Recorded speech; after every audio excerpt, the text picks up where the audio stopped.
Легендарниот Джек Спароу, кого го игра легендарниот актер Џони Деп, се враќа во Пиратите од Карибите на почудни плими, 4-то продолжение. Овој пат нашиот херој ја бара фонтаната на младоста. If I do not make it to the fountain, neither will you. Чинало $400 милиони да се направи филмот, но продуцентите веруваат дека ќе си ги вратат парите и заработат многу повеќе. До сега филмовите заработија $3 милиарди од прикажување во светот. Тука се вклучени и тематските забавни паркови на Дизни за Пиратите од Карибите. За најновиот филм, Дизни додаде премија од $3 до $5 за билет ако сакате филмот да го гледате во 3D. Овие богати продукции се прават по формула. Имате харизматичен водечки лик, во случајот Џони Деп, возбудлива група актери како Џефри Раш, водечка дама како Пенелопи Круз.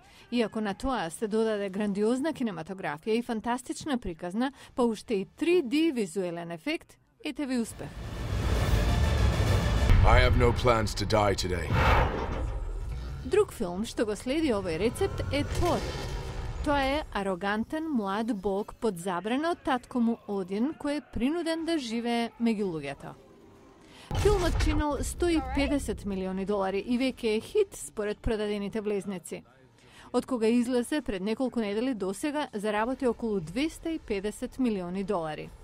Антони Хопкинс го игра таткото, а Натали Портман е неговата љубов на планетата Земја.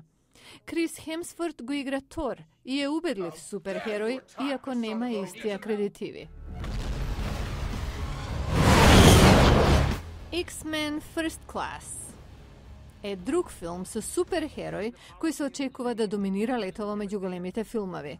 Чинал $200 милиони. Со импресивни специјални ефекти избиен со акција, ова е филм каде славните мутанти помагаат да се амортизира кубанската ракетна криза во 1962.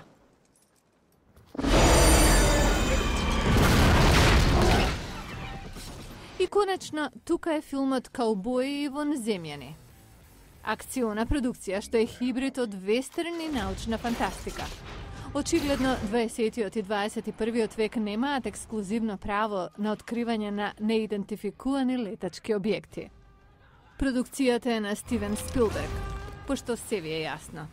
Дефинитивно следи забавно лето, што веќе ги реди оскарите за октомври.